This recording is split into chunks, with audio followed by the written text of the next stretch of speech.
सुनावणी होणार आहे तर काय तयारी आहे पक्षाकडनं, काय अपेक्षा आहे? नाही, आज सुनावणीच्या वेळेला अगोदरच पूर्व नोटीस मिळालेली असल्यामुळे आमच्या वतीने ज्येष्ठ विधिज्ञ त्या ठिकाणी उपस्थित राहणार आहे आणि मी नेहमीच वारंवार 3 जुलैच्या नंतर सतत सांगत आलो की आम्ही जो निर्णय घेतला आहे त्या निर्णयाच्या पाठीमागचा मागोवा कायदेशीरदृष्ट्या खंडपीठाचे निकाल, निवडणूक आयोगाची स्वायत्तता या साऱ्या गोष्टीचा सरासर विचार करत आम्ही तो निर्णय त्या ठिकाणी घेतलेला आहे आणि त्याच्या पुष्टार्थ याचिकेमध्ये जे काही समावेश करायचं होतं ते आम्ही त्यावेळेला केलेलं आहे. बघूया आता ज्यावेळेला प्रत्यक्षात सुनावणी होईल त्यावेळेला प्रति काही सुनावणी किंवा काही चर्चा इतर काही मुद्दे त्या ठिकाणी उपस्थित होतील त्याची त्या पद्धतीने आमच्याकडनं माहिती दिली जाईल. अधिकृत आकडा किती आहे, जो ऍफिडेव्हिट किती आमदारांनी दिलेले आहेत, किती आमदारांचा अधिकृत पाठिंबा पक्षाला दिलेला आहे? कारण आज सुनावणी होणार आहे आणि ते तुम्हाला ऑन रेकॉर्ड समोर येणारच आहे, सांगायलाच लागणार आहे. बहुतांश आमदारांचा पाठिंबा 90% जास्त हा अजितदादांनी घेतलेल्या भूमिकेच्या सोबत त्या ठिकाणी आहे. जी भूमिका पक्ष म्हणून आम्ही त्या ठिकाणी घेतले त्याला समर्थन आहे. झारखंडचे 1 आमदार, नागालँडचे 7 आमदार यांचं सुद्धा समर्थन त्या ठिकाणी मिळालेलं आहे आणि म्हणूनच मधल्या कालावधीमध्ये हे इतर राज्यांतील 2 राज्यांतील ईशान्यपूर्व राज्यांतील हे सर्व आमदार पक्षाचे राष्ट्रीय अध्यक्ष म्हणून अजितदादांची सदिच्छा भेट घेण्यासाठी सुद्धा मुंबईत आले होते आणि मला असं वाटतं आपल्या सर्वांच्या समोर त्यांची पत्रकार परिषद सुद्धा आम्ही त्या ठिकाणी घेतलेली होती. नेहमी आकड्याचा विषय जो आहे खरं तर स्पष्ट आकडा कधीच आला नाही, मात्र आता प्रफुल्ल पटेलने जो दावा केलेला आहे त्या आयोगासमोर की 53 पैकी 43 आमदार, राज्यातले 43 आमदार हे आमच्या सोबत आहेत, तर नागालँडचे 9 पैकी 6 आमदार आमच्या सोबत आहेत. हे काय तुम्ही समर्थन कराल का? जो आकडा दिलाय तो 43 आमदार राज्याचे देखील सोबत आहेत, त्यांच्या स्वाक्षरी वगैरे झाल्यात सगळ्या? नागालँडच्या 7 आमदारांच्या बाबतीमध्ये मी बोललो. नागालँडला 7 पक्षाचे आमदार आहेत. ते सर्वचे समजा आमदार मुंबईच्या भेटीमध्ये सुद्धा आपल्या सर्वांच्या समोर, आपल्या मीडियाच्या समोर सुद्धा त्या ठिकाणी आलेले होते. मुंबईमध्ये महाराष्ट्रातली सुद्धा स्थिती जी प्रफुल्लबाईंनी सांगितलेली आहे ती योग्य आहे. 30 जूनला शपथपत्र देण्यात आले. 2 जुलैला जरी तुम्ही शपथ घेतली असली तरी प्रतिज्ञापत्र ही 30 जूनला देण्यात आली होती. ही एकमेव कृती जी आहे ही आमदारांना अपात्र करण्यासाठी पुरेशी आहे. त्यामुळे या आमदारांना तत्काळ अपात्र करावं असं देखील शरद पवार गटाच्या वतीनं जे म्हणणं मांडलेलं आहे त्यामध्ये नमूद करण्यात आलेलं आहे आणि विधानसभा अध्यक्षांवर देखील ठपका ठेवलाय. विधानसभा अध्यक्षांना तत्काळ या संदर्भातला निर्णय दिला नाही, त्यामुळे डिले होत गेलं. त्यामुळे पहिल्यांदा 9, त्यानंतर 15 आणि त्यानंतर उर्वरित सर्व आमदार अशा पद्धतीनं पाठिंबा देत गेले. अनेक अवैध सरकार राज्यामध्ये अवैध गट निर्माण झाला असं देखील त्यांचं म्हणणं आहे. एक असं आहे की ज्या वेळेला हे आपण जे म्हणतोय ते कुठे म्हटलं त्याची मला माहिती नाही. प्रत्यक्षात सुनावणीचा ज्यावेळेला सुरुवात होईल त्याच्या युक्तिवादामध्ये ज्यावेळेला हे मुद्दे येतील त्यावेळेला त्या साऱ्या प्रश्नांची उत्तरं आमच्याकडे नक्कीच त्या ठिकाणी आहेत. त्याच्यामुळे मी मगाशी सांगितलं, आताही वारंवार सांगतोय की या साऱ्या गोष्टीची कायदेशीर वैधानिक पूर्णपणाची खातरजमा निश्चितपणाने करून आम्ही उचललेलं सामुदायिकरित्या लोकशाहीच्या माध्यमातून ते पाऊल आहे आणि म्हणून मी आत्ताही दावा करतो की लोकशाहीच्या माध्यमातून आम्ही घेतलेल्या निर्णयाच्या बद्दल निवडणूक आयोगाकडनं शिक्कामोर्तब आम्हाला मिळावं अशी आमची सर्वांची एकंदरीत या संदर्भातलं भावना आहेत. सर, सुनावणी तर सुरूच आहे, परंतु आपण जर बघितलं तर शरद पवार गटाने सुप्रीम कोर्टात सुद्धा याचिका दाखल केलेली आहे, आमदारांवर कारवाई करण्यात यावी अशी याचिका आहे. त्याबद्दल तुमचं काय? एक असं की सर्वोच्च न्यायालयामध्ये नेमकी काय याचिका दाखल केली मला त्या ठिकाणी माहिती नाही. सुरुवातीपासूनच एकदा मी काहीतरी हे ऐकलेलं होतं जाहीररित्या की आम्ही न्यायालयामध्ये जाणार नाही, पण त्याच वेळेला जाऊ शकतात अशा पद्धतीची आमच्या सर्वांची सुद्धा त्यावेळेला आम्हाला जाणवत होतं आणि म्हणूनच विधिमंडळाच्याकडे वेळोवेळी टप्प्याटप्प्याने त्या ठिकाणी अर्ज दाखल करण्यामध्ये आले. सुरुवातीला 9 जे राज्याच्या मंत्रिमंडळामध्ये सहभागी झाले त्यांच्याबद्दलचं करण्यात आलं. त्याला आम्ही तिघांच्या विरोधामध्ये केलेलं आहे. असं नाही की आमचे काही त्या ठिकाणी विधानसभा अध्यक्षांकडे तक्रार नाही. आमचे सुद्धा विधानसभा अध्यक्षांकडे त्या क्षणाला तक्रार आहे. जशी नंतरच्या वेळेला ते 3 महिन्याचा कालावधी उरलेल्या आमदारांच्या वतीमध्ये काय केलं ते काय कळू शकलं नाही आणि त्याच्यामध्ये सुद्धा बऱ्याचशा आमदारांची नावं आणि संख्या आहे आपण जी संख्या मला विचारता ती जवळपास संख्या तिकडून शिक्कामोर्तब झाल्यासारखीच आहे. स्वतः मोठे पवार साहेब पण आज या सुनावणीच्या दरम्यान उपस्थित राहतील असं कळतंय. त्यांच्या उपस्थितीमुळे कुठेतरी थोडासा प्रभाव पडू शकतो का? नाही, मी तर आज वर्तमानपत्रात किंवा वाहिन्यांच्या मधून कालपासून पाहतोय की आदरणीय साहेब काही सुनावणीला जाणार नाहीत. मला माहित नाही की आज सुनावणीच्या वेळेला साहेब दिल्लीमध्ये इथे निवडणूक आयोगाकडे गेलेत किंवा काय, मला त्याच्यातली कल्पना नाही. अशा ज्या वेळेला न्यायिक सुनावणी असतात दिवाणी संदर्भातल्या, त्यावेळेला ज्यांना बोलवलं जातं ते उपस्थित राहावेत असं फारसा अभिप्रेत नसतं. परंतु आदरणीय साहेब जर काही गेले असतील तर मला त्या बाबतीतलं काय म्हणायचंही नाही आणि मला माहितीही नाही त्या संदर्भातली. तटकरे साहेब, मुळात यातला जो दावा आहे तुमचा, तो दिसून येतो की शरद पवार यांची जी नियुक्ती आहे ती नियुक्ती आहे, निवड नाही आहे, आणि तुम्ही निवड केलेली आहे. आता पवार गटांच्या वतीने सुद्धा अशा स्वरूपाचा दावा केला गेला की ही निवड करताना प्रफुल्ल पटेल यांनी त्यांची अंतर्गत कमिटी होती, त्यांच्या अखत्यारीखाली ही निवड करण्यात आलेली होती. त्यामुळे तुमचे दावे हे किती खरे आहेत याविषयी प्रश्नचिन्ह उपस्थित होते. एक असं आहे की राष्ट्रवादी काँग्रेस पक्षाची जी घटना आहे ती अशी पिरॅमिड सारखी आहे. शिवसेनेची घटना पक्षाची पूर्वी वेगळी होती.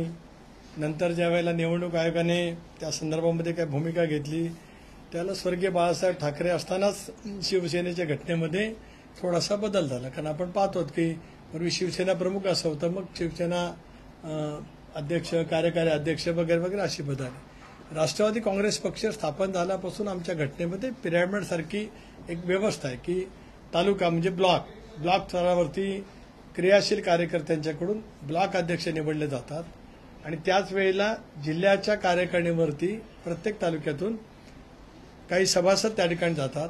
विधानसभा मतदारसंघातून सुद्धा प्रदेशवरती तालुक्यातून जिल्ह्यावरती जातात, विधानसभा मतदारसंघातून प्रदेशवरती जात असतात आणि मग जिल्ह्याची ज्या वेळेला संबंध रचना होते प्रत्येक तालुक्यातील सदस्य त्या ठिकाणी आल्याच्या नंतर क्रियाशील सभासदातून मग जिल्ह्यामध्ये निवडणूक होते आणि त्या निवडणुकीच्या माध्यमातून जिल्ह्याचा अध्यक्ष आणि जिल्ह्याची कार्यकारिणी निवडली जाते. त्याच वेळेला प्रदेशवरती ज्या वेळेला गेली जाते त्याला प्रदेशी सर्वसाधारण समिती अस्तित्वात येते. त्या प्रदेशा सर्वसाधारण समितीमधून प्रदेशाध्यक्ष आणि खजिनदार यांची त्या ठिकाणी निवड होते आणि एखादी सरचिटणीस आणि मग उरलेली कार्यकारिणी त्या ठिकाणी होते आणि प्रदेशच्या जनरल गेलेल्या प्रतिनिधीतून देशाच्या राष्ट्रीय कार्यकारिणीवरती सदस्य त्या ठिकाणी पाठवले जातात. तिथे सदस्य पाठवल्याच्या नंतर त्याच्यातून मग बाकीचे निवड होतात. पण ही सगळी निवडणुकीची प्रक्रिया आहे. जे मी सांगितलं ते आमच्या घटनेमधली ती निवडणुकीची प्रक्रिया आहे, तीच आम्ही त्या ठिकाणी निषेध करतो. पण मग अजितदादांची जी नियुक्ती म्हणजे निवड आहे, नियुक्तीच्या ऐवजी तुम्ही जे म्हणता निवड, ती तशीच प्रक्रिया पूर्ण झाली. एक असं आहे की आता सुनावणी चालू आहे न्यायालयामध्ये. आज ते एक स्वायत्त संस्था आहे, इट्स अ कोर्ट अल्टिमेटली. त्यामुळे त्या ठिकाणी जो काही युक्तिवाद करत असेल तर आमचे विधिज्ञ करतील. त्याच्या वेळेला प्रश्न उपस्थित केला जाईल, त्या वेळेला त्याची उत्तरं किंवा खुलासा, त्याचं स्पष्टीकरण जे काय आम्हाला द्यायचं आम्ही त्या ठिकाणी देऊ. मी फक्त आपल्याला पक्षाची घटना आणि पक्षाची रचना सांगितली. ते या न्यायालयाच्या आता चालू असलेल्या प्रक्रियेशी संबंधित आहेही आणि म्हटलं तर आज प्रत्यक्षात सुनावणीशी संबंधित नाही. म्हणून मी तुम्हाला फक्त पक्षाची घटना विषद केली. यापेक्षा या विषयावरती युक्तिवाद चालू असताना बोलणं उचित राहणार. जयंत पाटलांचं म्हणणं आहे की आमदार गेले म्हणून पक्ष त्यासोबत गेला असं होत नाही. पक्षाचा सबस्टन्स किंवा पक्षाचे कार्यकर्ते पदाधिकारी आजही शरद पवार यांच्यासोबत आहे. काय प्रतिक्रिया? एक असं आहे की आता या साऱ्या बाबी जयंत पाटील साहेब जे म्हटले ते सुनावणीशी संबंधित आहेत, निगडीत त्या ठिकाणी आहेत. मी दावा एवढा नक्कीच करू शकतो की पक्षाचं संघटन सुद्धा आमच्यासोबत फार मोठ्या प्रमाणावरती आहे. पक्षाचा कार्यकर्ता, क्रियाशील, सामान्य कार्यकर्ता म्हणजे जो आमचे नोंदणी होत असताना एक सामान्य कार्यकर्ता असतो म्हणजे एक क्रियाशील कार्यकर्ता असतो. एक क्रियाशील कार्यकर्ता 10 सामान्य सभासदातून एक क्रियाशील कार्यकर्ता असतो. त्यामुळे पक्षाची बहुसंख्य क्रेडर राज्यातलं आणि देशातलं दादांनी घेतलेल्या निर्णयाच्या सोबत त्या ठिकाणी आहे. आमदारांच्या अपात्रतेसंदर्भामध्ये प्रामुख्याने शरद पवारांनी एक गोष्ट नमूद केली. त्याच्यामध्ये एक दाखला दिला, सुभाष देसाई विरुद्ध प्रधान सचिव महाराष्ट्र सरकार. त्याच्यामध्ये प्रामुख्याने असं सांगितलं होतं की पक्षाच्या प्रमुखांना जो आदेश दिलेला आहे तो जर डावलला असेल तर त्यांच्यावर तत्काळ अपात्रतेची कारवाई करावी. पक्षाच्या अध्यक्षांचं असं म्हणणं होतं की आपण महाविकास आघाडी सोबत राहायचंय, परंतु तुम्ही सत्तेत सहभागी झाला त्यामुळे अपात्रतेसाठी एक कारण पुरेसं आहे. एक असं आहे की आता ही सुद्धा न्यायालयातली म्हणजे यांच्या सरकारची विधानसभा अध्यक्षांच्याकडची प्रक्रिया राहील. ज्या वेळेला राष्ट्रवादी काँग्रेस पक्षाच्या 9 विधानसभा सदस्यांनी मंत्रिपदाची शपथ घेतल्याच्या नंतर त्यांच्या विरोधामध्ये ज्या पद्धतीने याचिका विधानसभा अध्यक्षांकडे दाखल झाली, तशीच त्या क्षणाला आम्ही सुद्धा जयंतराव पाटील आणि काही सदस्यांच्या विरोधात विधानसभा अध्यक्षांकडे त्याच कायदेशीर मुद्द्याच्या आधारित आम्ही सुद्धा याचिका दाखल केलेली आहे. त्याच्यामुळे दावे प्रतिदावे योग्य अयोग्य हे शेवटी विधानसभा अध्यक्ष त्या ठिकाणी ठरवतील आणि विधानसभा अध्यक्ष त्या ठिकाणी ठरवत असताना निवडणूक आयोगाचा पक्षासंदर्भातला निर्णय सुद्धा त्या ठिकाणी एक पुरावा म्हणून किंवा एक महत्वाचं त्याच्यातलं एक असेट म्हणून ठरवलं जात असतं. पवारसाहेब आता तिथे सुनावणीला हजर झालेले आहेत, त्याचा इन्फ्लुएन्स हा होईल का असं वाटतं? कारण शेवटी पवारसाहेबांचं नेतृत्व आणि अर्थात दिल्लीचं नेतृत्व. नाही, मला साहेब त्या ठिकाणी हजर झाल्याची माझ्याकडे इथे माहिती नाही. गेले असतील तर ठीक आहे ना, त्याला काय त्याच्यामध्ये. शेवटी कसं आहे की निवडणूक आयोग स्वायत्त आहे, त्याच्यामुळे मग कारण कालच आपल्याच मार्फत कुठेतरी स्क्रोल येत होतं की आदरणीय साहेब का उपस्थित राहणार, पण गेले असतील ठीक आहे. त्याच्यामुळे काय वारंवार विश्वास व्यक्त करताय की पक्ष आणि चिन्ह तुमच्या गटाला मिळेल, पण या विश्वासावरच कुठेतरी एक प्रश्नचिन्ह काल शरद पवार यांनी देखील लावलं की सगळं तुम्हाला आधीच कसं माहितीये, प्रत्येक गोष्ट तुम्ही म्हणजे निकाल कसा येईल, कुठल्या बाजूने येईल, हे वारंवार ज्यावेळेस तुम्ही बोलता त्यावेळेस त्याच्यावर निवडणुकीच्या स्वायत्तेवर किंवा या सगळ्यावर प्रश्नचिन्ह त्यांनी देखील निर्माण केलं. एक कसं आहे की माझे मग 2 दिवसापूर्वीची मुलाखत आपण पाहिली नाही. मी असं म्हटलं की निवडणूक आयोगाचे स्वायत्तता आणि निवडणूक आयोगाने अलीकडच्या कालावधीमध्ये आणि वेळोवेळी दिलेले निकाल, सर्वोच्च न्यायालयाच्या खंडपीठाने दिलेले निकाल, या सगळ्याची आम्ही कायदेशीर पूर्णपणाने माहिती घेतली, ज्येष्ठ विधिज्ञ तज्ज्ञांशी घेतली. त्यामुळे मी म्हटलं ना की आयोगाकडनं काय काय विचारलं जाऊ शकतं, तर पक्षाचं संघटन, पक्षाची प्रक्रिया, विधिमंडळात निवडून आलेले सदस्य, आज जर का आपण पाहिलं तर या साऱ्या गोष्टीची उत्तरं अलीकडे जे काही निवडणूक आयोगाने निर्णय दिलाय पक्षाच्या संदर्भातला, सर्वोच्च न्यायालयाने निर्णय दिलाय एकंदरीत डिस्क्वालिफिकेशनच्या संदर्भातला, याचा उल्लेख तुम्ही या ठिकाणी शुभा देसाई वर्सेस विधिमंडळ सचिवालय केलाय, त्या साऱ्या त्याची उत्तरं आलेली आहेत ना. मी जे म्हटलं तर मी कुठेही निवडणूक आयोग असं देणार असं म्हटलं नाही. मी असं म्हटलं की कायद्याच्या कसोटीवरती आम्ही घेतलेल्या निर्णयावरती शिक्कामोर्तब होईल. ते प्रत्येकजण म्हणतं, त्याच्यामध्ये चूक काय? न्यायालयामध्ये गेलेली प्रत्येक व्यक्ती, मग ती दिवाणी न्यायालयात असो, फौजदारी न्यायालयामध्ये असो, मामलेदार कोर्टमध्ये असो, JMFCच्या पुढे असो, उच्च न्यायालयात असो, अन्य कुठे असो, ते प्रत्येक व्यक्तीला वाटतच असतं की निकाल माझ्या बाजून लागेल. त्याच्यात गैर काय? ही नैसर्गिक प्रक्रिया आहे. I am not talking anything beyond the nature, I am talking within the nature. माझं कुठलंही वाक्य असं नेचरच्या विरोधातलं नाही. एखादा सामान्य माणूस मामलेदार कोर्टामध्ये गेला तर तो म्हणणारच माझ्या बाजून निकाल लागेल, कारण मी सत्य आहे. त्या आधारित मी वाक्य बोललो, त्याच्यामुळे काही वेगळं वागं कोणालाही वाटायचं काही कारण नाही. राज्यात पक्ष चोरीचे प्रकार वाढले. उद्धव ठाकरेंनी आज अजितदादांबद्दल चिंता व्यक्त केली. त्यांचं म्हणणं आहे की मी मुख्यमंत्री असताना अजित पवारांना कधीच नाराज होताना बघितलं नव्हतं. ते नाराज व्हायचे नाही, परंतु आत्ताच्या सरकारमध्ये वारंवार त्यांची नाराजी आहे, चिंतेचा विषय आहे. नाही, त्यांनी असं म्हटलंय की ते ज्यांनी त्यांना सरकारमध्ये बसवलं ते त्यांच्याच उरावर जाऊन आता बसलेत, असं वाक्य त्यांनी वापरलं. उद्धव ठाकरे काय म्हणाले? त्यांची नाराजी अजितदादांवर होती, आज त्यांच्याच उरावरती अजित पवार जाऊन बसले. एक असं आहे की अजितदादा नाराज आहेत असं उद्धवजींना कुठं कळलं मला माहीत नाही. कारण आता काल परवा अजितदादांच्या आजारपणाच्या बद्दल मी स्वतः प्रदेशाध्यक्ष म्हणून त्या ठिकाणी खुलासा केला. दादांची नाराजगी कुठल्याही पद्धतीची नाही. स्पष्टपणाने अतिशय कॉन्शियसली विचारपूर्वक लोकशाही मानणारा राष्ट्रवादी काँग्रेस पक्ष असल्यामुळे लोकशाहीच्या माध्यमातून आम्ही तो त्याकडे निर्णय घेतलेला आहे. नाराजगी अजिबात त्या ठिकाणी नव्हती. उद्धव ठाकरेंच्या सरकारमध्ये सुद्धा का ऑलवेल होतं असं काय त्यांना म्हणायचं आहे का? त्यांच्या पक्षात ऑलवेल होतं का? त्यांच्या पक्षात जर का ऑलवेल असतं तर आता हे पुढचं पाहायलाच नसतं मिळालं. त्याच्यामुळे त्यांनी दादांना काय सल्ला देण्यापेक्षा आपलं सरकार महाविकास आघाडीचं काय गेलं त्याचं पहिल्यांदा उत्तर शोधावं असं माझी त्यांना नम्रतेची विनंती आहे. आणि ते त्यावेळेला महाविकास आघाडीचे प्रमुख होते. ते सरकार काय राष्ट्रवादी काँग्रेस पक्षामुळे गेलं नाही, ते का गेलं त्याचा विचार त्यांनीच करायचा आहे. सध्या राज्यात पक्ष चोरीचे प्रकार वाढलेत. पहिली शिवसेना चोरीला गेली, त्यानंतर आता राष्ट्रवादी चोरीला चालली, अशा पद्धतीचं वक्तव्य जयंत पाटलांना केलंय. विठ्ठलाला मी साकडं घातलंय, देशात असे प्रकार वाढलेत, हे कुठेतरी थांबायला हवेत असं देखील त्यांना. आता असं की जयंत पाटील कुठला पक्ष कसा चोरीला गेला का म्हणतात मला काय माहीत नाही. कारण मी म्हटलं ना की पोटातलं न पाणी हलणं आणि डोळ्यातलं पाणी न टिकणं हा त्यांचा स्थायी भाव आहे करेक्ट कार्यक्रम करण्याचा. त्याच्यामुळे या सगळ्या प्रक्रियेत किंवा जसं आम्ही सांगितलं वारंवार की एकनाथ शिंदे साहेबांनी सरकारमधून बाहेर पडण्याची भूमिका घेतल्याच्या नंतर राष्ट्रवादी काँग्रेस पक्षाच्या 53 आमदारांची जी बैठक झाली, ज्या बैठकीला आदरणीय जयंतराव पाटील साहेब पक्षाध्यक्ष, राज्याचे जलसंपदा खात्याचे मंत्री उपस्थित होते, त्यांच्या सहित सगळ्यांनी भारतीय जनता पक्षाबरोबरच्या सरकारमध्ये सहभागी व्हावं अशा पद्धतीची विनंती राष्ट्रीय अध्यक्षांना त्यावेळेला केलेली होती.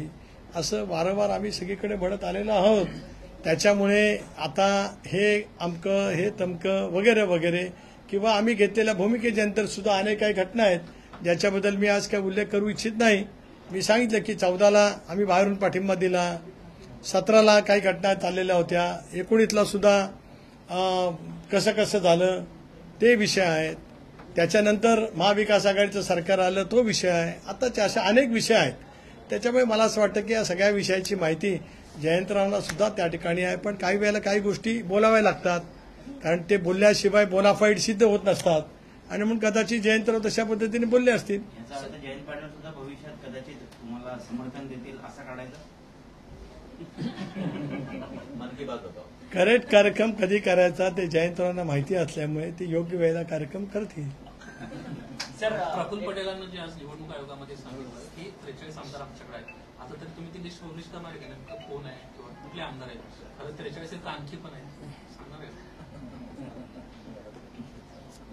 43च्या विधानसभा सदस्यांची संख्या आदरणीय प्रफुल्लबाईंनी राष्ट्रवादी काँग्रेस पक्षाच्या माध्यमातून निवडणूक आयोग, कारण मी मुंबईत आहे त्यामुळे तिथे काय दाखल झालेलं आहे किंवा तिथे काय युक्तिवाद चालू आहे मला माहीत नाही. कारण मगाशी आपलं वार्तालाप सुरू होण्यापूर्वी युक्तिवाद सुरू झाला नव्हता असं आपल्यापैकीच काही नाही मला या ठिकाणी सांगितलं. त्याच्यामुळे ती नावं त्या ठिकाणी होतील, पण त्याच्याही पेक्षा जास्त संख्या असू शकते. सर, एकूण किती शपथपत्र आता तुमच्याकडे आहेत आणि ते तुम्ही सबमिशन करणार आहात निवडणूक आयोगामध्ये? निवडणूक आयोगाकडे काल मी सांगितलं ना जवळपास 1.5 लाखाच्या आसपास शपथपत्र आमच्याकडे आहेत. त्यातली 90% आसपास निवडणूक आयोगाकडे दाखल झालेली आहेत. ती राज्यांतील केवळ नव्हेच देशांतील विविध राज्यांतील सुद्धा शपथपत्र त्या ठिकाणी आहेत. असा स्पेसिफिक आकडा आहे का महाराष्ट्रात इतके झाले तर? जरी पक्ष चोरण्याचा प्रयत्न झाला पण महाराष्ट्रातील जनता जुळून आहे असं शरद पवारांनी दिल्लीमध्ये म्हटलं होतं. नाही, तुम्ही म्हणताय ते वाक्य म्हटल्याचं मला प्लीज दाखवा, मग मी बोलीन. भाषणामध्ये म्हटलं नाही, मला दाखवा क्लिप. विनाकारण कसं होतं की आपण स्पेक्युलेशन करून काहीतरी प्रश्न एका राष्ट्रीय नेतृत्वाच्या बद्दलचा विचारायचा आणि त्याच्याकडनं माझ्याकडनं उत्तर अपेक्षित घ्यायचं हे याच्यामध्ये बसत नाही. मला आपण जरूर दाखवा, मी लगेच इन्स्टंटली उत्तर देईन. आता आपण दाखवावं, एका क्षणात मी त्याचं उत्तर देईन. थँक्यू.